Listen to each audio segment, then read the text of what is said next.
지방 출장이 잦아진 지도 어느덧 3개월째. 오늘도 나는 부산으로 향하는 KTX 안에서 업무 보고서를 마무리하고 있었다. 창밖으로 스쳐 지나가는 풍경만큼이나 빠르게 지나간 시간들이 새삼 실감났다. 어느새 결혼 10년 차, 승진 압박에 시달리는 중견기업 과장, 그리고 9살 아들의 아빠. 휴대폰이 진동했다. 수연이 SNS에 새 게시물을 올렸다는 알림이었다. 크로를 내리자 새벽에 올라온 게시물이 눈에 들어왔다. 오늘의 홈쿠킹.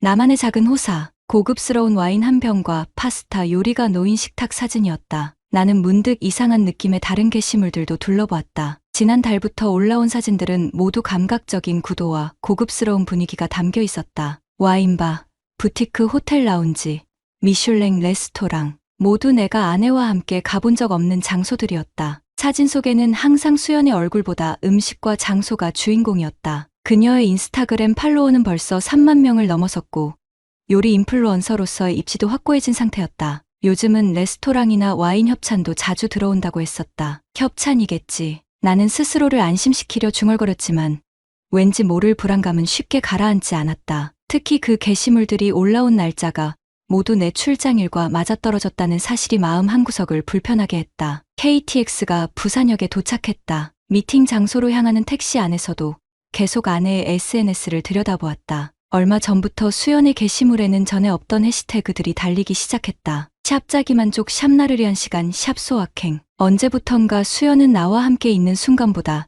SNS에 올릴 사진을 찍는데 더 열중하는 것 같았다. 이전에는 가족 사진이나 지우와의 일상도 자주 올렸는데 요즘은 철저히 자신만의 시간을 강조하는 게시물들 뿐이었다. 부산에서의 미팅은 예상보다 빨리 끝났다. 밤 기차를 타고 서울로 돌아가는 대신 나는 충동적으로 마지막 KTX 표를 예매했다. 수연에게는 내일 아침에 돌아간다고 메시지를 보냈다. 아내에 대한 의심이 커질수록 빨리 집으로 돌아가 직접 확인하고 싶은 마음이 들었다. 서울역에 도착한 것은 밤 11시가 조금 넘은 시각이었다. 집으로 향하는 택시 안에서 불현듯 수연에게 전화를 걸었다. 여보, 아직 안 잤어?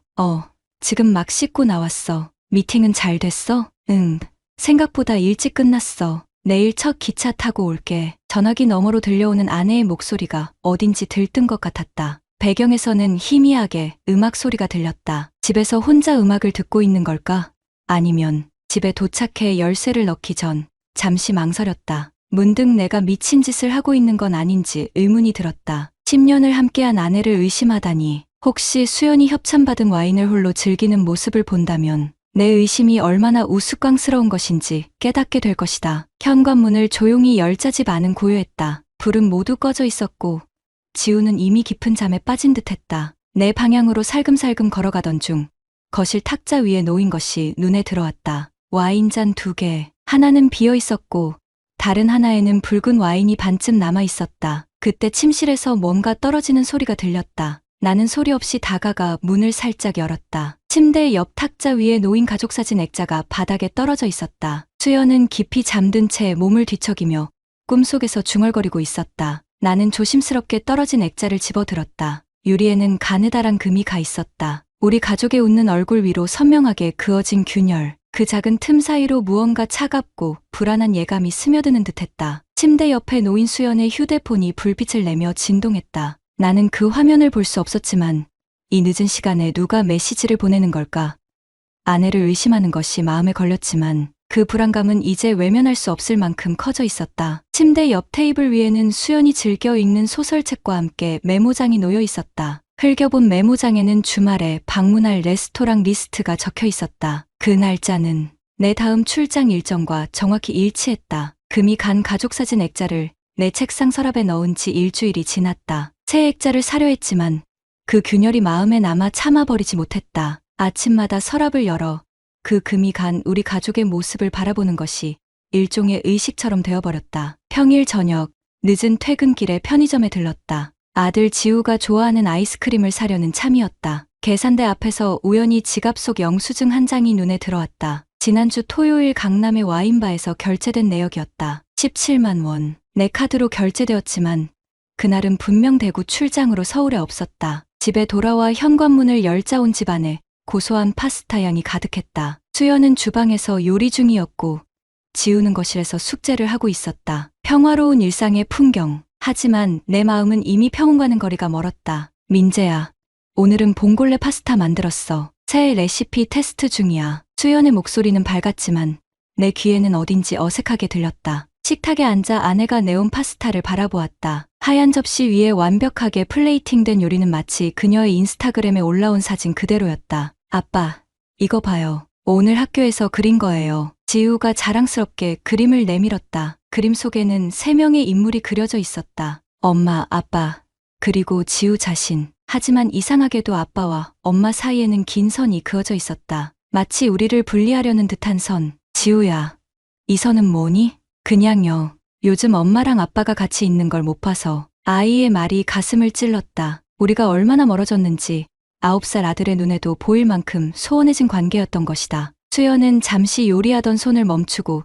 지우의 그림을 바라보았다. 그녀의 눈에 스친 당혹감이 보였지만 이내 미소를 지으며 상황을 넘겼다. 그날 밤, 지우가 잠든 후 나는 조용히 노트북을 켰다. 수연과 내가 공유하는 클라우드 계정에 접속해 사진들을 살펴보았다. 그녀가 올린 SNS 게시물에 원본 사진들이 있을지도 모른다는 생각이었다. 최근 폴더에는 와인바, 레스토랑에서 찍은 수많은 사진들이 있었다. 대부분은 음식과 인테리어 사진이었지만 몇 장의 사진에서 테이블 위에 놓인 남성용 시계가 희미하게 보였다. 고급 브랜드 시계. 나는 그런 시계를 가진 적이 없었다. 사진 데이터를 자세히 살펴보니 모두 내가 출장 간 날짜에 촬영된 것이었다. 우연의 일치라기엔 너무 많은 겹침이었다. 가슴 한켠이 무겁게 가라앉았다. 다음 날 아침, 평소보다 일찍 회사에 도착했다. 태훈을 만나기 위해서였다. 그는 마케팅팀에서 나와 가장 가까운 동료이자 친구였다. 지난 5년간 함께 프로젝트를 진행하며 쌓은 신뢰가 있었다. 하지만 지금은 그조차 의심스러웠다. 태훈의 자리에 앉아 있자니 문득 그의 책상 위에 놓인 시계가 눈에 들어왔다. 어디서 본 듯한 익숙한 디자인. 클라우드 사진 속 테이블 위에 있던 그 시계와 닮아 있었다. 점심시간, 태훈은 평소와 달리 외부 약속이 있다며 서둘러 나갔다. 그의 행동이 어딘지 어색해 보였다. 오후 회의 중에도 그는 몇 번이나 휴대폰을 확인하며 불안한 기색을 보였다. 저녁, 마트에서 장을 보는 중에 문득 수연의 위치를 확인하고 싶은 충동이 들었다. 우리는 서로의 위치를 공유하는 앱을 설치해 놓았다. 아이를 키우는 부부로서 안전을 위한 조치였다. 화면을 열자 수연의 위치는 집으로 표시되어 있었다. 안심하려는 찰나, 갑자기 위치 표시가 사라졌다 다시 나타났다. 이번에는 우리 집에서 10km 떨어진 호텔 근처로 위치가 바뀌어 있었다. 곧이어 다시 집으로 돌아왔다. GPS 오류일까?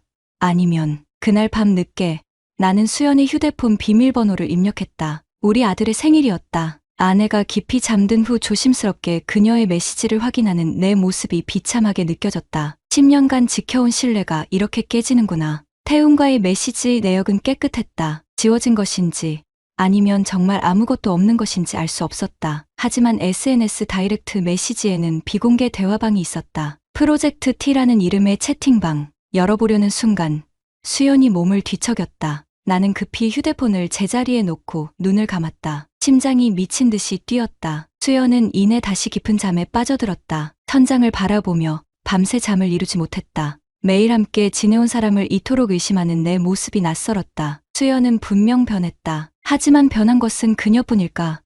나는 어땠을까? 승진과 업무에 매달려 가정을 소홀히 한 것은 아니었을까? 다음 날 아침, 아들 지우가 평소보다 일찍 일어나 내 옆에 앉았다. 아빠, 요즘 엄마가 늦게 들어와요. 밤에 혼자 있을 때 무서워요. 아이의 말에 가슴이 저몄다. 그동안 지우가 느꼈을 불안과 외로움이 그제야 와닿았다. 지우의 최근 성적표를 보니 하락세가 뚜렷했다. 담임 선생님의 메모에는 집중력 저하, 불안 증세 등의 표현이 적혀 있었다. 모든 의심과 불안은 이제 확신으로 변해가고 있었다. 다음 출장은 이틀 뒤, 이번에는 진실을 직접 확인할 필요가 있었다. 출장을 하루 앞둔 아침, 나는 상사에게 개인 사정으로 출장을 미뤄야 한다고 말했다. 진심으로 양해를 구하는 목소리였지만 마음속으로는 그날 밤 벌어질 일들에 대한 불안감으로 가득했다. 상사는 미간을 찌푸리며 나를 바라보았지만 그동안의 내 근면성실함을 알기에 별다른 말 없이 허락해 주었다. 수연에게는 평소와 같이 출장 가방을 챙기는 모습을 보여주었다. 아침 식사 중에도 출장지에서 할 일들을 메모하는 척했다. 수연은 평소와 다름없이 내게 맛있는 아침을 차려주었지만 그녀의 눈빛에서 미묘한 설렘이 느껴졌다. 지우에게도 아빠가 출장 간다고 일러두었다. 지우야, 아빠 이틀 동안 출장이야. 엄마랑 잘 지내고 있어. 아들은 평소와 달리 무표정한 얼굴로 고개만 끄덕였다. 마치 이 상황이 익숙하다는 듯이 집을 나서며 수연에게 작별 키스를 했다. 그녀의 향기는 여전히 달콤했지만 입술은 차가웠다. 마치 의무적으로 응하는 듯한. 버스 정류장에서 회사로 향하는 척하다가 골목을 돌아 집 근처 카페로 향했다. 그곳에서 노트북을 열고 업무를 보는 척하며 시간을 보냈다. 창가에 앉아 우리 아파트 출입구가 보이는 자리를 선택했다. 오전 11시 수연이 집을 나섰다. 평소와 달리 화려한 원피스 차림이었다. 머리는 살롱에서 막 손질한 듯 반짝였고 걸음걸이에는 활기가 넘쳤다. 마치 데이트를 앞둔 여대생처럼 그녀의 뒤를 조심스럽게 따라가기 시작했다. 지하철을 타고 강남으로 향하는 그녀의 뒷모습을 바라보며 내 심장은 점점 더 빠르게 뛰었다. 그녀는 휴대폰을 보며 미소 짓다가 가끔은 긴장한 듯 주변을 살폈다. 강남역에서 내린 수연은 고급 백화점으로 향했다. 화장품 코너에서 새 립스틱을 테스트하고 향수를 손목에 뿌리는 그녀의 모습이 보였다. 이어서 그녀는 백화점 내 고급 레스토랑으로 향했다. 레스토랑 앞, 그녀는 누군가를 기다리는 듯 주변을 두리번거렸다. 그리고 곧 태훈이 나타났다. 정장 차림의 그는 평소 회사에서 보던 것보다 더 말끔하게 차려입고 있었다. 그들이 레스토랑으로 들어서는 모습을 바라보며 내 안에 무언가가 무너져 내렸다. 그럼에도 아직 확신할 수 없었다. 단순한 업무 미팅일 수도 있지 않은가. 수연은 요리 인플루언서로서 많은 레스토랑 관계자들을 만나고 있었고 태우는 마케팅 담당으로 협업할 일이 있을 수도 있었다. 30분 뒤 레스토랑 창가에 자리를 잡은 그들의 모습이 보였다. 웃음을 나누며 와인을 마시는 모습은 분명 업무적인 관계로만 보기에는 너무 친밀해 보였다. 태훈이 수연의 손 위에 자신의 손을 살짝 얹는 순간 나는 더 이상 볼 수 없다는 듯 눈을 감았다. 레스토랑에서 나온 그들은 근처 호텔 로비로 향했다. 내 다리가 무거워졌다. 그래도 계속 따라갔다. 호텔 로비에서 수연은 잠시 화장실로 향했고 태훈은 프론트 데스크에 접근했다. 화장실에서 나온 수연이 태훈에게 다가가자 그는 무언가를 그녀의 손에 쥐어주었다. 호텔 카드키였다. 엘리베이터로 향하는 그들의 모습을 바라보며 나는 그 자리에 얼어붙은 채 서 있었다. 현실이 되어버린 의심, 10년간의 결혼 생활이 한순간에 무너지는 것 같았다. 호텔 로비 소파에 털썩 주저앉았다. 어찌할 바를 몰랐다. 당장 올라가 문을 두드려야 할까?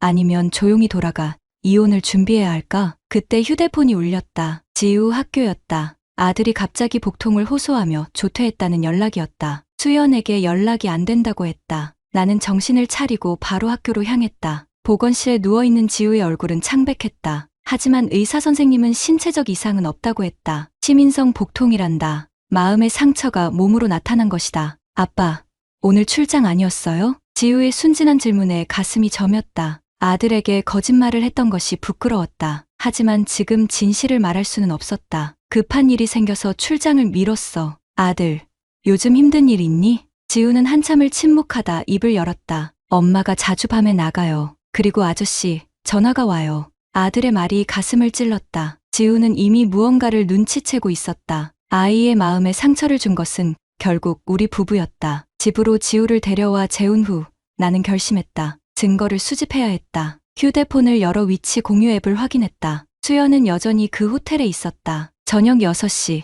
그녀는 분명 곧 귀가할 것이다. 시간은 저녁 7시를 넘어가고 있었다. 수연에게 전화를 걸었다. 세 번째 벨 소리 후에야 그녀가 받았다. 여보, 오늘 출장 잘 도착했어? 그녀의 목소리는 평소와 달리 약간 숨이 차 있었다. 배경에서는 자동차 소리가 들렸다. 응, 잘 도착했어. 지우가 갑자기 아파서 학교에서 조퇴했다는데 연락 받았어? 잠시 침묵이 흘렀다. 아, 휴대폰이 무음이었네. 지금 바로 가볼게. 많이 아파? 이미 내가 데리고 왔어. 지금은 잠들었고. 그런데 너 어디야? 나? 그냥 친구 만나고 있어. 곧 들어갈게. 또 한 번의 거짓말. 나는 더 이상 묻지 않고 전화를 끊었다. 저녁 8시. 수연이 현관문을 열고 들어왔다. 화장은 조금 지워져 있었고 머리는 살짝 흐트러져 있었다. 지우의 방을 조용히 들여다본 후 그녀는 욕실로 직행했다. 샤워 소리가 들렸다. 나는 그녀의 가방을 열어보았다. 새 립스틱과 향수가 있었다. 그리고 작은 봉투 하나. 열어보니 호텔 영수증이었다. 클라우드 사진 속 그 시계를 찬 손목이 떠올랐다. 태훈의 것이었다. 침대에 앉아 영수증을 바라보고 있자니 샤워를 마친 수연이 들어왔다. 그녀는 내 손에 들린 영수증을 보고 얼굴이 하얗게 변했다. 이게 뭐지? 내 목소리는 떨리고 있었다. 수연은 한동안 말이 없다가 천천히 침대 끝에 앉았다. 설명할 수 있어. 그녀의 목소리는 작았지만 단호했다. 마치 오랫동안 준비해온 말처럼. 그럼 말해봐. 태훈과 뭐 하는 거야? 그녀의 눈이 커졌다. 내가 이미 모든 것을 알고 있다는 사실에 놀란 듯했다. 우리 사이에 10년간 쌓아온 신뢰가 한순간에 무너지는 순간이었다. 수연은 침대 끝에 앉아 손가락으로 이불 주름을 만지작거렸다. 그녀의 젖은 머리카락에서 물방울이 떨어져 어깨를 적셨지만 신경 쓰지 않는 듯했다. 가늘게 떨리는 그녀의 숨소리만이 적막한 침실을 채웠다. 언제부터였어? 내 목소리는 낯설게 들렸다. 분노와 슬픔, 그리고 배신감이 뒤섞인 목소리였다. 수연은 고개를 들어 처음으로 내 눈을 마주보았다. 그녀의 눈에도 눈물이 고여 있었다. 3달 전부터. 처음엔 그냥 SNS 협업 관련 미팅이었어. 태훈이 회사 마케팅 협력을 제안했고 뻔한 변명이었다. 3달 전이라면 내가 승진 준비로 야근이 잦아지던 시기였다. 가족을 위한다는 명목으로 집을 비웠던 바로 그때부터 시작된 일이었다. 호텔 영수증을 손에 꽉 쥐었다. 종이가 구겨지는 소리가 마치 내 마음이 찢어지는 소리처럼 들렸다. 인생에서 처음 느껴본 분노가 치밀어 올랐다. 태훈 연락해. 지금 당장. 수연은 놀란 눈으로 나를 쳐다보았다. 하지만 내 단호한 표정에 더 이상 거부할 수 없다는 것을 깨달았는지 천천히 휴대폰을 집어들었다. 떨리는 손가락으로 태훈에게 메시지를 보냈다. 30분 후 현관 초인종이 울렸다. 태훈은 평소의 자신감 넘치는 모습과는 달리 어색한 표정으로 거실에 들어섰다. 그의 눈은 불안하게 주변을 살폈고 손은 주머니 속에서 계속 무언가를 만지작거리고 있었다. 민재야.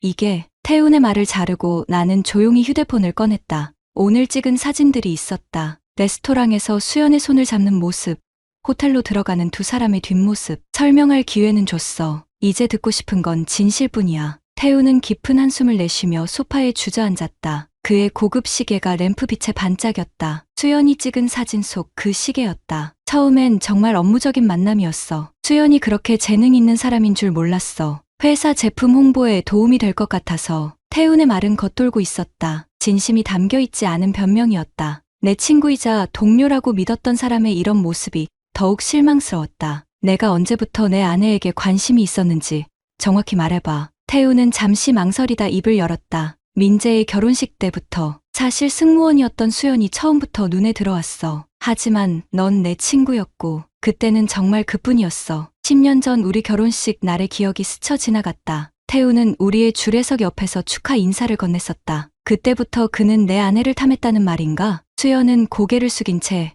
조용히 울고 있었다. 손수건으로 눈물을 훔치는 그녀의 모습이 갑자기 너무 낯설게 느껴졌다. 10년을 함께 살았지만 지금 이 순간 그녀는 완전히 다른 사람 같았다. 그냥 재미있었어. 처음엔. 태훈의 말에 나는 주먹을 꽉 쥐었다. 재미. 내 10년 결혼 생활.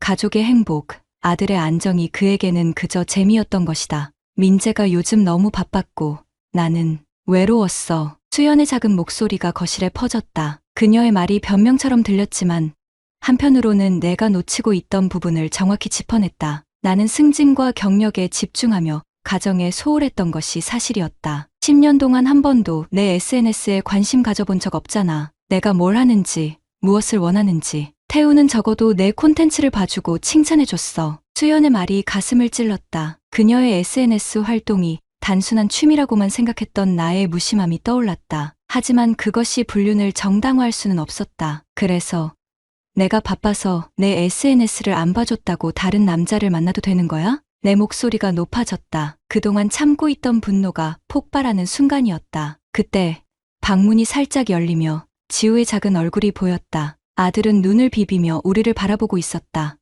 아빠, 왜 소리 질러요? 지우의 목소리에 우리 셋은 얼어붙었다. 아이의 잠든 얼굴에는 두려움이 가득했다. 수연이 황급히 일어나 지우에게 다가갔지만 아이는 뒤로 물러섰다. 엄마, 울어요?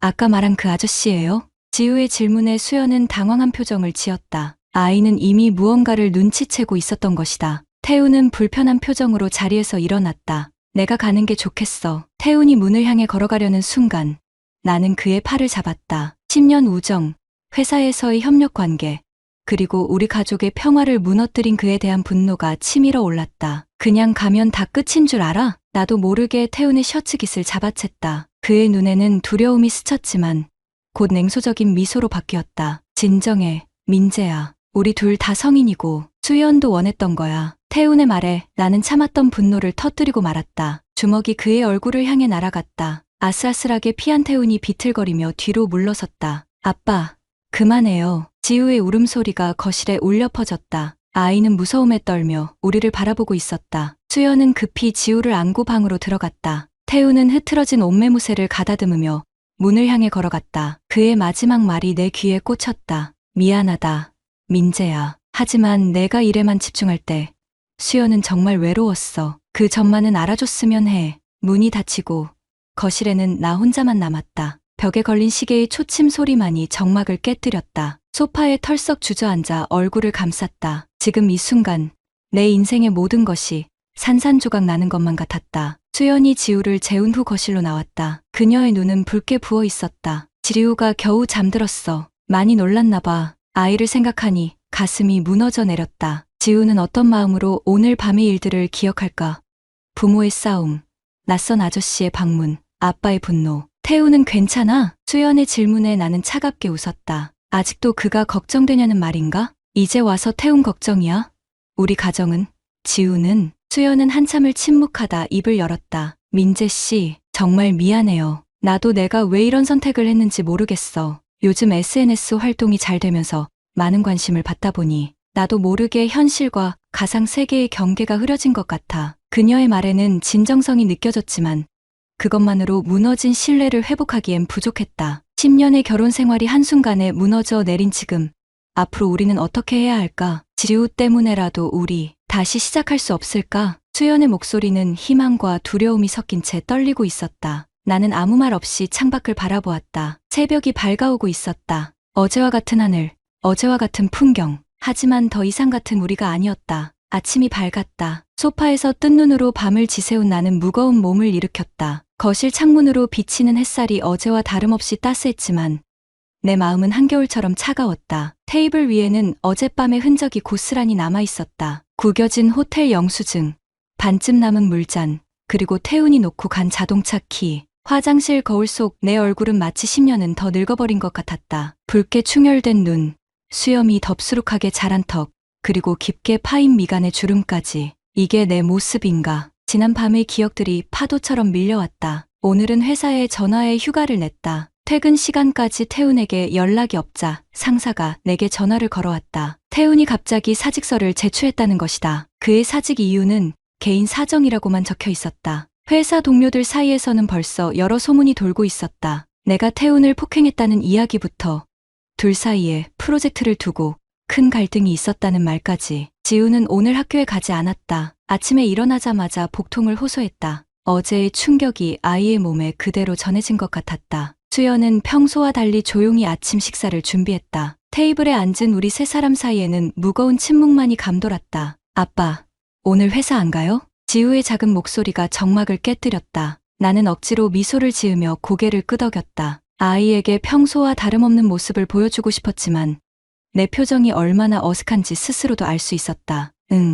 오늘은 아빠가 휴가야. 지우랑 같이 있을 거야. 아이는 잠시 안도한 표정을 지었다가 곧 수연을 향해 물었다. 엄마도 오늘 집에 있어요? 수연은 머뭇거리며 고개를 끄덕였다. 평소 같았으면 새로운 레시피를 시험해보러 나가거나 SNS 콘텐츠 촬영을 위해 어딘가를 들르곤 했을 시간이었다. 아침 식사 후 지우는 자신의 방으로 돌아갔다. 수연과 나는 설거지를 하며 어색한 침묵을 이어갔다. 접시를 닦던 그녀의 손이 미세하게 떨리고 있었다. 평소 같았으면 잡아주었을 그 손을 나는 그저 바라만 보았다. 민재 씨, 수연이 먼저 입을 열었다. 그녀는 텅 빈 시선으로 창밖을 바라보며 말을 이었다. 어제 일, 정말 미안해요. 내가 정신이 나갔었나 봐. SNS에서 받는 관심이 커지면서 현실 감각을 잃었던 것 같아. 그녀의 말에는 진심이 묻어 있었지만 한편으로는 너무 단순한 해명처럼 들렸다. SNS의 인기와 관심이라는 이유만으로 10년 결혼 생활을 위험에 빠뜨릴 수 있다니. 태훈이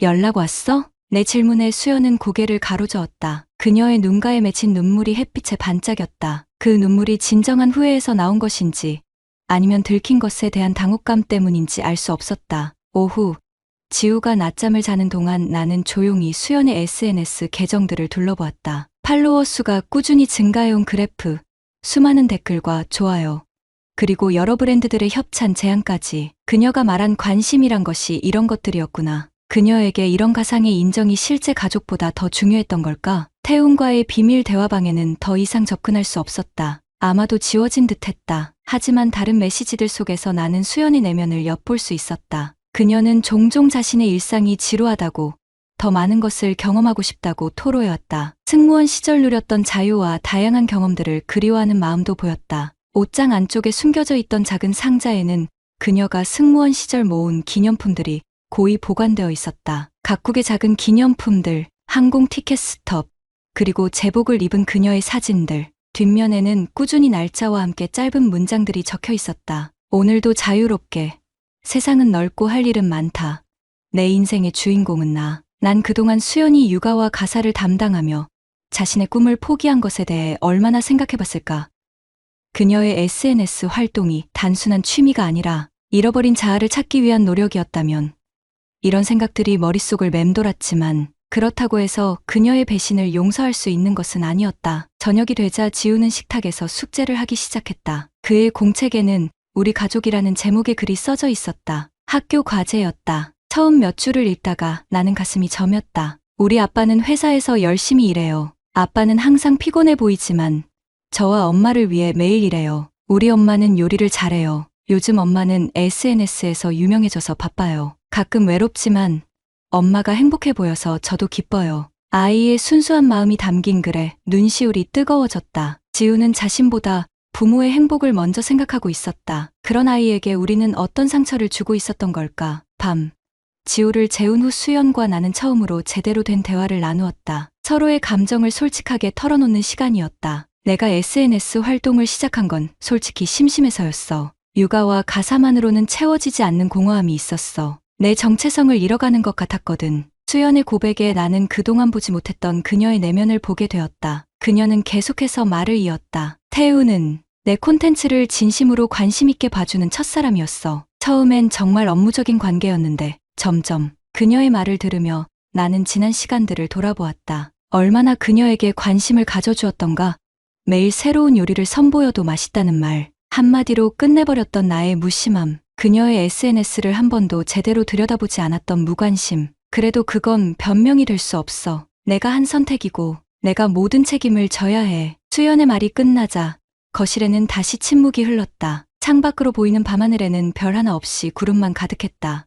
우리 앞으로 어떻게 할까? 수연의 질문에 나는 깊은 한숨을 내쉬었다. 솔직히 나도 답을 알지 못했다. 10년의 결혼 생활과 지우의 미래를 생각하면 쉽게 결정할 수 있는 문제가 아니었다. 지우를 위해서라도 당장은 함께 지내보자. 하지만 신뢰를 회복하는 건 시간이 필요할 것 같아. 내 대답에 수연은 고개를 끄덕였다. 그녀의 눈에서는 안도와 두려움이 동시에 비쳤다. 앞으로의 길이 쉽지 않을 것임을 우리 둘 다 알고 있었다. 얼마 후 나는 지우의 방을 들여다보았다. 아이는 깊은 잠에 빠져 있었다. 이불 아래 그의 작은 손이 꼭 쥐어져 있었다. 그 손 안에는 우리 가족 사진이 들려 있었다. 금이 간 액자 속 사진이었다. 아이는 그 균열을 손가락으로 꾹 누르고 있었다. 마치 금이 더 벌어지지 않도록 붙들고 있는 것처럼. 내 마음 속 깊은 곳에서 이런 질문이 솟아올랐다. 내 행복을 위해 달려왔는데 내가 놓친 진짜 행복은 다른 곳이 아닌 내 바로 옆에 있었음을 왜 이제야 깨달았을까? 창밖을 바라보니 구름 사이로 작은 별빛이 보였다. 아직 모든 것이 끝난 것은 아니다. 우리 가족의 상처는 깊지만 치유할 수 없는 것은 아닐지도 모른다. 서로에 대한 이해와 용서, 그리고 무엇보다 진정한 소통이 필요할 것이다. 침대에 누워 천장을 바라보며 생각했다. 수연의 SNS에는 화려한 음식과 장소만 가득했지만 정작 그곳에 담긴 그녀의 내면은 보지 못했다. 그녀 역시 SNS 속 가상의 인정에 취해 현실의 가치를 잃어버렸던 건 아닐까. 내일부터는 달라져야 한다. 가족과 함께하는 시간을 늘리고 수연의 활동에도 진정한 관심을 가져야 한다. 또한 지우의 상처를 치유하기 위해 더 많은 노력이 필요할 것이다. 상처는 쉽게 아물지 않을 것이다. 하지만 오늘 밤 작은 별빛이 내게 희망을 속삭이는 것 같았다. 우리 가족에게도 아직 빛나는 미래가 있을지도 모른다는. 구독자님들, 다른 분들과 함께 의견 나눠보세요. 저도 읽어보며 소통하겠습니다.